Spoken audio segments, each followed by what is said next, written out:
Hey, what's up guys? This is Greg from Asus, and I'm really excited about this video because we're going to do a Z270 gaming build using the ROG Maximus 9 Hero motherboard. Now, the thought process behind choosing these components is that I didn't want to do something that was super high-end, that would be unattainable for most people, but I also didn't want to do a budget build. I think what I've come up with here is a nice mid-range system that'll perform great with most modern games and even VR. So first things first, let's go through some of these components. As I mentioned before, we're going to start with the ROG Maximus 9 Hero motherboard. And powering the system is a RM850X PSU from Corsair. We've also got some memory from Corsair. It's a Vengeance 32GB 3000 MHz DDR4 kit. For the GPU, we're going to be using a ROG Strix GTX 1070. Now this is the OC edition with 8GB of GDDR5.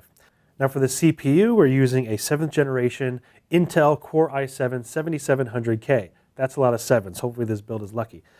And cooling that CPU is a H100i V2. And Corsair was nice enough to send over some additional SP120 RGB LED fans that I can use with the cooler. And those will go nicely with the Crystal Series 460X RGB case. So this case comes with RGB fans inside already and an RGB fan controller built into the front. For storage, we're going to be using a Corsair 4 Series MP500 M.2 NVMe SSD. And I have some additional storage here in the form of a Seagate Barracuda 2TB drive. So let's go ahead and get started. I think the only tool I'll need is my trusty screwdriver. And the first thing we'll do is go ahead and prep the motherboard here to mount in the case.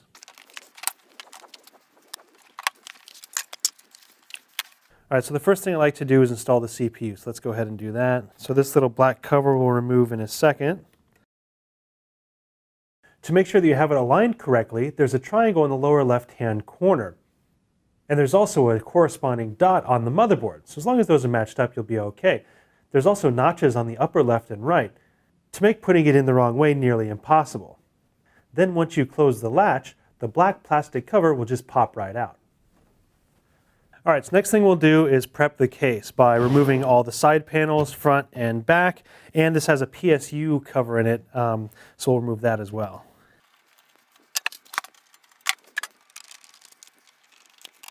And these should just pop out.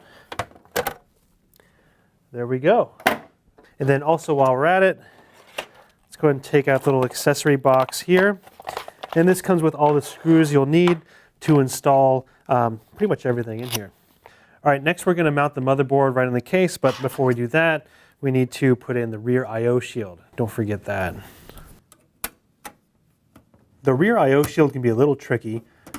You just kind of have to start at one corner and go around the edges. All right, now we can go ahead and drop the motherboard in. Corsair cases have a little nub here that helps you know when you're lined up. And we'll screw it down using the remaining 8 mounting points. All right, the next thing I like to do is get the CPU cooler installed.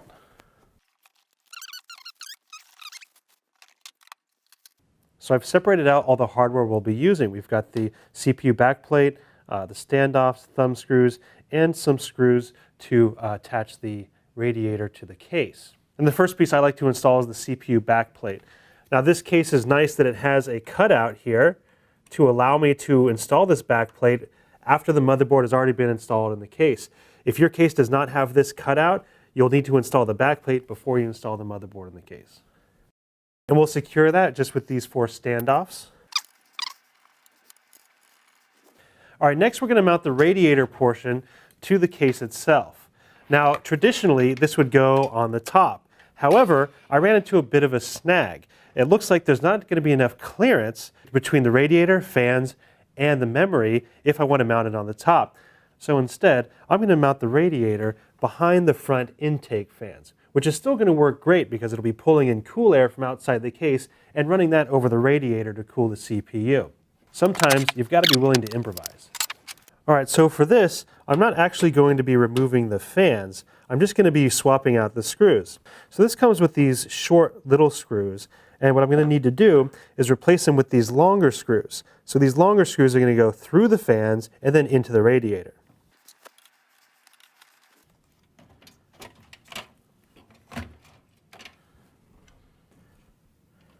Now sometimes it can be a little tricky to line everything up, but I left a couple of the screws in holding the fans in place. So now that I know those are all lined up, I'll just go ahead and get the radiator started with a few screws, and then I can remove those fan screws and replace them with these long screws.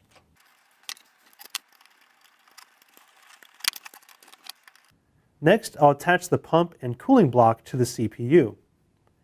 It comes with thermal paste already applied.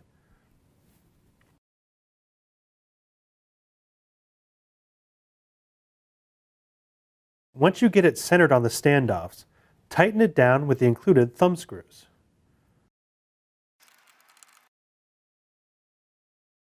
The pump is powered with a 3-pin fan connector, and the Maximus 9 Hero has an AIO pump header designed specifically for these types of connections. Alright, so next we'll go ahead and install the power supply.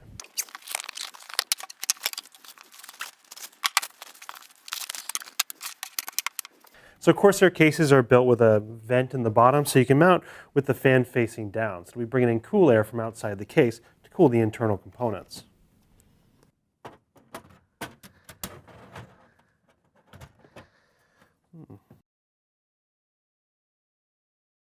So now that the PSU is in there, it looks like there's not going to be enough room to run the cables.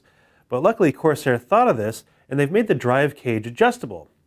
But we'll go ahead and remove the drive cage altogether for now to make it easier to run all the cables. Alright, so now we're going to go ahead and start wiring this thing up.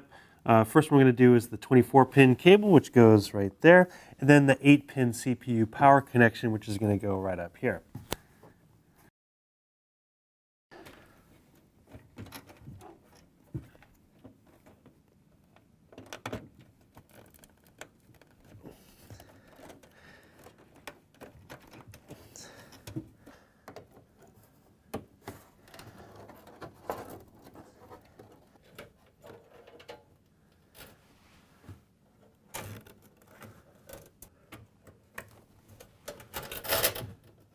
Alright, so next I'm going to run a PCIe connection for the graphics card.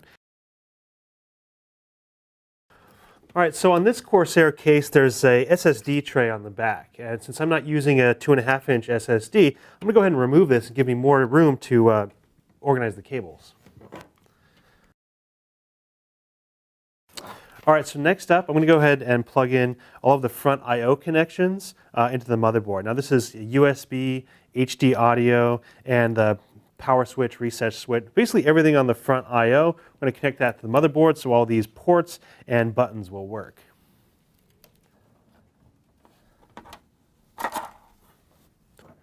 At this point I'll start adding the PSU covers back on, as I'll need to run some cables through them.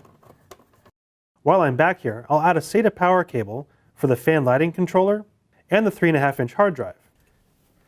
We'll also add the hard drive tray back in.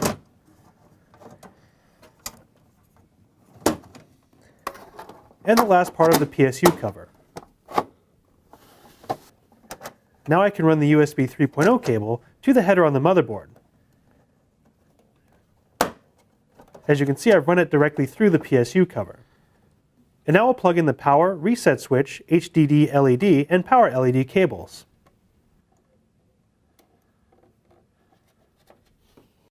Next, let's plug in the front case fans to the motherboard. The two fans attached to the radiator will connect to the CPU fan port and the CPU optional fan port.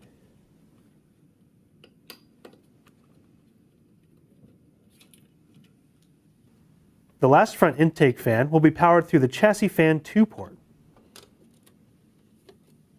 But I'm also going to add one of those additional SP120 RGB LED fans to the rear here as an exhaust. This fan has two connections, one for power and then a 4-pin connection that will plug into that RGB LED controller on the back.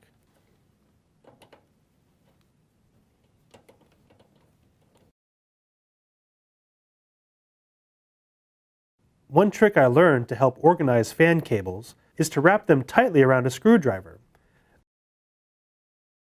This will coil the cable and make it easier to run out in the open. I'll run the other LED power cable around the back of the case and plug it into the integrated LED fan controller. We'll also plug the fan controller in to SATA power. Next I'll add the M.2 drive, and first we'll need to add a short standoff to help mount the SSD.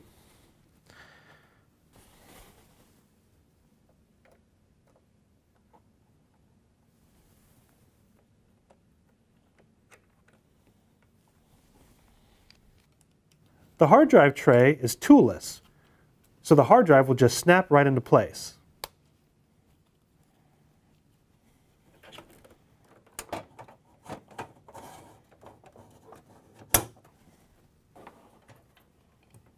Next, we'll add the SATA power connection and SATA data cable. And we'll run it to the SATA port on the motherboard. Next, we'll install the memory. Check the notch in the memory and on the slot to make sure you're putting it in the right side up. Be sure to push firmly so they latch completely. Next, we'll remove a couple of PCI covers to make room for the GTX 1070. Once you have it all lined up with the PCI slot, firmly push until the latch on the slot clicks into place.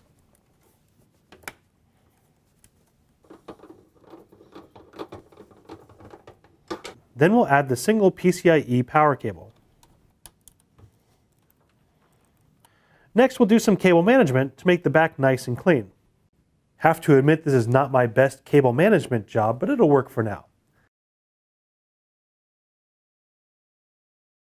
Alright, so we're just about done, but I'm going to add one more thing, and that's an RGB LED lighting strip. This strip is magnetic, so it will stick right to the inside of the case, and it will also plug directly into the motherboard. On the motherboard, there's two RGB LED headers, so you'll be able to control the lighting through the AuraSync software. And that's the same software that controls the lighting on the motherboard and the graphics card.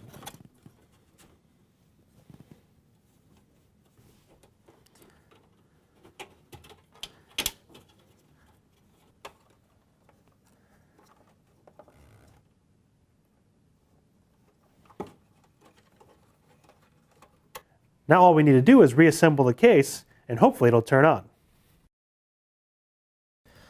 All right, here we go. And it works.